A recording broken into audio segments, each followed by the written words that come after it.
Hello everyone.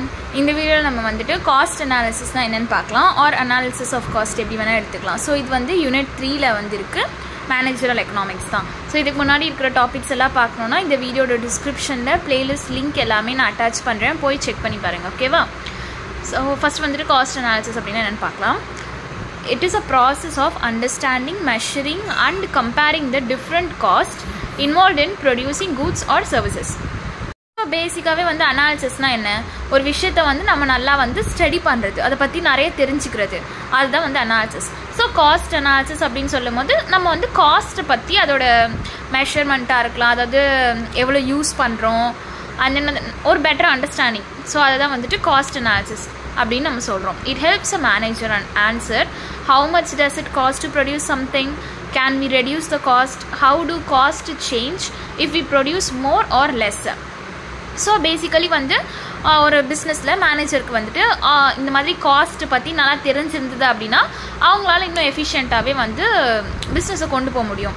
So இந்த மாதிரி அவங்க வந்து காஸ்ட் அனாலிசிஸ் பண்ணியிருந்தாங்க அப்படின்னா அவங்களுக்கு வந்து ஒரு காஸ்ட்டை வந்து எப்படி எந்தெந்த இடத்துல ரெடியூஸ் பண்ணலாம், எந்தெந்த இடத்துல வந்து எஃபிஷியண்ட்டாக யூஸ் பண்ணலாம், அந்த மாதிரி நிறைய ஐடியாஸ் வந்துட்டு கிடைக்கும். ஸோ அதுக்காக தான் வந்து இந்த காஸ்ட் அனாலிசிஸ் நம்ம வந்து பார்க்குறோம். ஓகேவா? அதுக்கப்புறம் types of cost in cost analysis. Already வந்து நம்ம போன வீடியோவில் தான் வந்து நிறைய இந்த காஸ்ட் கான்செப்ட்ஸ் பார்க்கும்போதே வந்து நான் இந்த காஸ்ட் எல்லாமே சொல்லிட்டேன் already. Fixed cost, variable cost, total cost, இந்த மாதிரி. பட் ஸ்டில் இந்த டாப்பிக்கில் இது இருக்குது. ஸோ அதனால் இதையும் நான் சேர்த்து கவர் பண்ணிடுறேன். பட் நீங்கள் போன வீடியோ பார்த்துருந்தீங்க, இது உங்களுக்கு ரிப்பீட்டடாக இருந்துச்சுன்னா நீங்கள் வந்துட்டு அப்படியே ஸ்கிப் பண்ணிக்கோங்க. ஓகேவா? ஸோ ஃபஸ்ட்டு வந்துட்டு டைப்ஸ் ஆஃப் காஸ்ட்டில் வந்து ஃபிக்ஸ்டு காஸ்ட், எப்பயுமே ஃபிக்ஸ்டு காஸ்ட் ஞாபகம் வச்சுக்கோங்க. எஃப்சி ஃபிக்ஸ்டு காஸ்ட்னா என்னென்னு சொல்லியிருக்கேன், அது வந்து மாறவே மாறாது, உங்கள் ப்ரொடக்ஷன் பொறுத்து அது மாறாது. நீங்கள் ப்ரொடியூஸ் பண்ணாலும், அதிகமாக ப்ரொடியூஸ் பண்ணாலும், கம்மியாக ப்ரொடியூஸ் பண்ணாலும், இல்லை ப்ரொடியூஸே பண்ணலனாலும் அந்த காஸ்ட் வந்து நீங்கள் பே பண்ணுற மாதிரி தான் இருக்கும். So cost that does not change with production, even if output is zero you still have to pay that. Okay? So example வந்துட்டு அந்த ரெண்ட்டு, சேலரி, இந்த மாதிரியான விஷயம்லாம் நீங்கள் வந்து கண்டிப்பாக பே பண்ணியே தான் ஆகணும். ஸோ அது வந்து ஃபிக்ஸ்டாக இருக்கும், அவ்வளோதான். ஓகேவா? அப்புறம் செகண்ட் வந்துட்டு வேரியபிள் காஸ்ட்டு. வேரியபிள் காஸ்ட்னா என்னென்னு சொல்லியிருக்கோம், அது வந்து நம்ம ப்ரொடக்ஷன் பொறுத்து மாறும். நீங்கள் அதிகமாக ப்ரொடியூஸ் பண்ணுறீங்க, அதுக்கான ரா மெட்டீரியல்ஸ் நீங்கள் அதிகமாக வாங்கணும் அப்படின்னா அதை பொறுத்து வேரியபிள் காஸ்ட் வந்து சேஞ்ச் ஆகும். Cost that changes with production level. ஓகேவா? கம்மியாக ப்ரொடியூஸ் பண்ணுறீங்கன்னா கம்மியாக இருக்கும் காஸ்ட்டு, அதிகமாக ப்ரொடியூஸ் பண்ண போகிறீங்கன்னா அதிகமாகும். ஸோ எக்ஸாம்பிள் வந்துட்டு if material cost per unit, ஒரு யூனிட்டுக்கு வந்து 20 rupees இருக்குது. அப்போ நீங்கள் 10 யூனிட்ஸ் ப்ரொடியூஸ் பண்ணிங்கன்னா 10 × 20 எவ்வளோ? 200.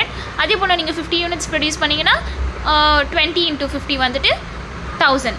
ஸோ அது மாதிரி உங்களோட ப்ரொடக்ஷன் லெவல் பொறுத்து இந்த வேரியபிள் காஸ்ட் வந்து மாறிக்கிட்டே இருக்கும். ஸோ அதுதான் வந்துட்டு வேரியபிள் காஸ்ட்னு சொல்கிறோம். ஓகேவா? அதுக்கப்புறம் தேர்ட் வந்துட்டு டோட்டல் காஸ்ட். டோட்டல் காஸ்ட்லாம் என்னென்னு பார்த்தாச்சு. ஃபிக்ஸ்டு காஸ்ட்டையும் வேரியபிள் காஸ்ட்டையும் ஆட் பண்ணால் உங்களுக்கு என்ன வருதோ அதுதான் வந்துட்டு total cost. Sum of fixed cost plus variable cost. Formula வந்துட்டு TC = FC + VC. So first வந்து நம்ம ஃபிக்ஸ்டு காஸ்ட் எவ்வளோன்னு பார்த்தோம், 10,000. அதே போல் வேரியபிள் காஸ்ட் வந்து 2,000. ஸோ ரெண்டுத்தையும் ஆட் பண்ணிங்கன்னா உங்களுக்கு 12,000 வரும். அதுதான் உங்களோட டோட்டல் காஸ்ட்டாக இருக்கும். அதே போல் ஆவரேஜ் காஸ்ட். ஆவரேஜ் காஸ்ட்னா என்னது? Total cost divide by output. மொத்தமாக டோட்டல் யூனிட்ஸை வந்துட்டு நீங்கள் டிவைட் பண்ணிங்கன்னா அதுதான் உங்களோட average cost. So cost per unit of output. ஓகேவா? ஃபார்முலா வந்துட்டு average cost is equal to total cost divided by output. இங்கே டோட்டல் காஸ்ட்டு நம்ம மேலே தான் வச்சுருக்கோம் 12,000. அப்போ வந்து அது 100 யூனிட்ஸ்க்குன்னு வச்சுருக்கீங்கன்னா 12,000 டிவைடட் பை 100. அப்போ என்ன வரும்? 12,000 டிவைட் பை 100 வந்துட்டு 2 0 கேன்சல் பண்ணிட்டீங்கன்னா ஆவரேஜ் காஸ்ட்டோட வேல்யூ வந்துட்டு, ஒரு ப்ராடக்டோட வேல்யூ வந்துட்டு 120 rupees. ஓகேவா? இதுதான் average cost. And then marginal cost. இதுவுமே நம்ம பார்த்தாச்சு. பட் போன வீடியோவில் நம்ம வந்து இது எல்லாத்துக்குமே வந்து average fixed cost, average variable cost இதெல்லாமே பார்த்துருப்போம். ஸோ இங்கே வந்து அதெல்லாம் இல்லை. பட் நீங்கள் பார்க்கணுன்னா லாஸ்ட் வீடியோலேயே உங்களுக்கு நல்லாவே தெரிஞ்சிருக்கும். ஓகேவா? ஸோ மார்ஜினல் காஸ்ட்னா அவ்வளோதான். ஒரு யூனிட் எக்ஸ்ட்ராவாக ப்ரொடியூஸ் பண்ணுறோம், அதனால் எவ்வளோ அவுட்புட் நமக்கு வந்து எக்ஸ்ட்ராவாக கிடைக்குது, அதை தான் வந்து மார்ஜினல் காஸ்ட் அப்படின்னு சொல்லுவோம். The extra cost to produce one more unit. Formula வந்துட்டு MC = change in TC divide by change in output. Example வந்துட்டு டோட்டல் காஸ்ட் ஃபார் 100 யூனிட்ஸ்க்கு வந்து 12,000 ஆச்சுன்னா அப்போ 101 யூனிட்ஸ்க்கு எவ்வளோ ஆகும்? 12,100. அப்போது மார்ஜினல் காஸ்ட் வந்து இந்த ஃபார்முலாவில் அப்ளை பண்ணி பார்த்தீங்கன்னா சேஞ்ச் இன் TCயில் வந்துட்டு 100 rupees வரும், டிவைடட் பை சேஞ்ச் இன் அவுட்புட்டில் வந்து 1 வரும். 100 டிவைடட் பை 1 தான் வந்துட்டு MC = 100ன்னு கண்டுபிடிக்கிறோம். ஓகேவா? So cost curves behaviour. இதை இந்த மாதிரியான பிஹேவியரை அனலைஸ் பண்ணுறது. ஓகேவா? ஃபஸ்ட்டு வந்துட்டு fixed cost stays constant. 5 cost different types of cost பார்த்தோம். ஸோ அதில் ஃபஸ்ட்டு வந்து ஃபிக்ஸ்டு காஸ்ட், அது எப்பயுமே வந்துட்டு கான்ஸ்டண்ட்டாக இருக்கும். அது வந்து ப்ரொடக்ஷனை டிபெண்ட் பண்ணி இல்லை. நீங்கள் கண்டிப்பாக அந்த காஸ்ட்டு வந்துட்டு ப்ரொடக்ஷன் இருந்தாலும் இல்லைனாலும் பே பண்ணி தான் ஆகணும். ஸோ அதனால் வந்து கான்ஸ்டன்ட் அது. செகண்ட் வந்து வேரியபிள் காஸ்ட். அது வந்து நீங்கள் அவுட்புட் அதிகமாக பண்ணுறீங்கன்னா வேரியபிள் காஸ்ட் அதிகமாக இருக்கும், டிக்ரீஸ் பண்ணுறீங்கன்னா கம்மியாக இருக்கும். ஸோ அது வந்து வேரியபிள், ஓகேவா, மாறிக்கிட்டே இருக்கும், இட்ஸ் சேஞ்சஸ். தேர்ட் வந்துட்டு total cost curve rises as output increases. So அப்போ டோட்டல் காஸ்ட் கர்வ் என்ன எப்படி வந்து டோட்டல் காஸ்ட் எப்படி அதிகமாகும், வேரியபிள் காஸ்ட் அதிகமாச்சுன்னா தான் டோட்டல் காஸ்ட்டு அதிகமாகும். வேரியபிள் காஸ்ட் எப்போ அதிகமாகும், டோட்டலாக அவுட்புட் அதிகமாகும் போது வேரியபிள் காஸ்ட்டும் அதிகமாகும். So average fixed cost fails. இப்போ வந்துட்டு ஆவரேஜ் ஃபிக்ஸ்டு காஸ்ட் வந்துட்டு எப்போ ஃபால்ஸ் ஓவர் மோர் யூனிட்ஸ். அதே மாதிரி marginal cost first falls then rises due to the law of variable proportion. First வந்துட்டு மார்ஜினல் காஸ்ட் கம்மியாகும், அதுக்கப்புறமா அதிகமாகிடும் அப்படின்ற மாதிரி சொல்லியிருக்காங்க. ஸோ இதெல்லாமே வந்துட்டு உங்களுக்கு சும்மா ஒரு பாயிண்ட்ஸ் மாதிரி தெரிஞ்சு வச்சுக்கோங்க. அதுக்கப்புறம் எக்ஸாம்பிள் ஒரு டிஃபன் பாக்ஸ் ப்ரொடக்ஷன். அந்த மாதிரி வந்து லாஸ்ட் இதில் வந்து நம்ம கேக் பேக்கரி இதெல்லாம் பார்த்தோம். ஸோ இதில் வந்துட்டு ஒரு டிஃபன் பாக்ஸ் ப்ரொடக்ஷன் அப்படின்னு வச்சுக்கோங்க. ஸோ பாக்ஸஸ் அதாவது அவுட்புட் வந்துட்டு 0, 1, 2, 3, 4ன்னு இருக்குது.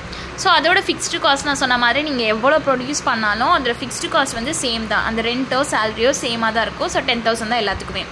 அப்போ வேரியபிள் காஸ்ட்டு சொன்ன மாதிரி ஒரு யூனிட்டுக்கு வந்து 100, ஓகேவா. ஸோ அது மாதிரி நீங்கள் வந்து அதிகமாகிட்டே வரும்.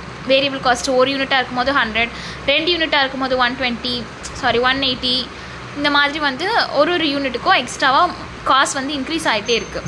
அதே மாதிரி டோட்டல் காஸ்ட் இது ரெண்டுத்தையும் ஆட் பண்ணிங்கன்னா என்ன வருமோ, அதாவது fixed cost plus variable cost தான் டோட்டல் காஸ்ட். நீங்கள் ஆட் பண்ணி பார்த்தீங்கன்னா தெரியும். 1000 + 100 வந்து 1100. அதே போல் செகண்ட் 2 பாக்ஸாக இருக்கும் போது 1000 + 180 1180 இந்த மாதிரி. அப்புறம் ஆவரேஜ் காஸ்ட் என்னன்னு நமக்கு தெரியும். ஆவரேஜ் காஸ்ட்னால் டோட்டல் காஸ்ட் டிவைடட் பை எத்தனை நம்பர், ஓகேவா. ஸோ ஃபஸ்ட்டுக்கு வந்துட்டு 1100 டிவைடட் பை 1.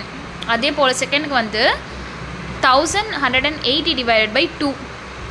ஸோ அதே போல் தான் அடுத்தடுத்து 100, 270 டிவைடட் பை 3 இந்த மாதிரி பண்ணிங்கன்னா உங்களுக்கு வந்துட்டு ஆவரேஜ் காஸ்ட் கிடச்சிரும். அதோட எம்சினா ஒன்றும் கிடையாது. இப்போது 2லேருந்து 1 மைனஸ் பண்ணுறீங்க. ஸோ 2 பாக்ஸ் அதாவது அவுட்புட் 2ஆக இருக்கும் போது டோட்டல் காஸ்ட் வந்துட்டு 1180. ஸோ அதே போல் 1 இருக்கும்போது 1100. ஸோ இதிலேருந்து இதை மைனஸ் பண்ணிங்கன்னா 100 தான் வந்துட்டு எம்சி அதோடது. ஸோ அதுக்கு அடுத்தது 3லேருந்து 2 மைனஸ் பண்ணுறீங்க. 1 இந்த டோட்டல் காஸ்ட் அதாவது 1270 மைனஸ் 1180 பண்ணிங்கன்னா 80.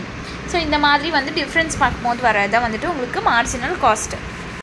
ஸோ அதுக்கப்புறம் இதுலேருந்து உங்களுக்கு என்ன தெரியுதுன்னா வந்து you can observe FC stay 1000. என்ன நீங்கள் வந்து சேஞ்சஸ் இருந்தாலும் ஃபிக்ஸ்டு காஸ்ட் வந்துட்டு சேமாக தான் இருக்கும். பட் வேரியபிள் காஸ்ட் வந்துட்டு அவுட்புட் பொறுத்து மாறிட்டே இருக்கும். அதே போல் ஃபஸ்ட்டு வந்து எம்சி எப்படி இருக்குது, டிக்ரீஸ் ஆகுது. 100லேருந்து 80 டிக்ரீஸ் ஆகுது. அதுக்கப்புறம் கொஞ்சம் கொஞ்சமாக வந்துட்டு அதிகமாகுது. ஸோ 80லேருந்து 90, 90லேருந்து 110 இந்த மாதிரி சேஞ்சஸ் இருக்குது. ஸோ இது வந்து நான் வந்து முன்னாடி ஒரு 5 பாயிண்ட்ஸ் சொன்னேன்ல. ஸோ அதை வந்து இதை வச்சு நீங்கள் அண்டர்ஸ்டாண்ட் பண்ணிக்கலாம், ஓகேவா. So why cost analysis important. எதுக்காக வந்து இது நம்ம இம்பார்ட்டண்ட்டாக பார்க்கணும் அப்படின்னா helps in pricing. You know your cost per unit. ஒரு யூனிட்டுக்கு வந்து எவ்வளோ காஸ்ட் ஆகுது அப்படின்றது உங்களுக்கு தெரியும். ஸோ ப்ரைஸிங் வந்துட்டு எவ்வளோ நம்ம செட் பண்ணோம் அப்படின்றது நமக்கு தெரிஞ்சிடும்.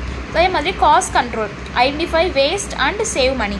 கரெக்டாக வந்துட்டு எந்தெந்த இடத்துலலாம் வந்துட்டு வேஸ்ட்டு இருக்கக்கூடாதோ அதெல்லாம் ஐடென்டிஃபை பண்ணி அங்கே வந்து பணத்தை வந்து சேவ் பண்ணுறதுக்கு தான் வந்து யூஸ்ஃபுல்லாக இருக்கும். அதே மாதிரி profit planning, decision making, expand or reduce production, ஓகேவா. இது எல்லாத்துக்குமே வந்துட்டு காஸ்ட் அனாலிசிஸ் இம்பார்ட்டண்ட்டாக இருக்குது. ஸோ கடைசியாக பார்த்தீங்கன்னா காஸ்ட் அனாலிசிஸ்னால் என்னென்னா understanding all the money you spend to produce and how it changes as you make more or less.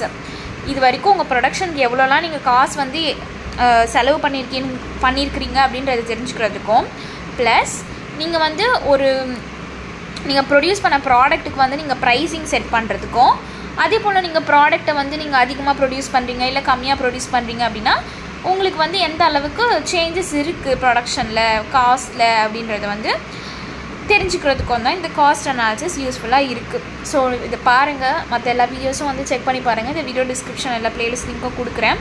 சேனலை சப்ஸ்கிரைப் பண்ணிக்கோங்க. மெம்பர்ஸை கூட ஜாயின் பண்ணிக்கோங்க. நிறைய பேருக்கு வந்து வீடியோஸை ஷேர் பண்ணுங்கள், ஓகேவா. தேங்க்யூ.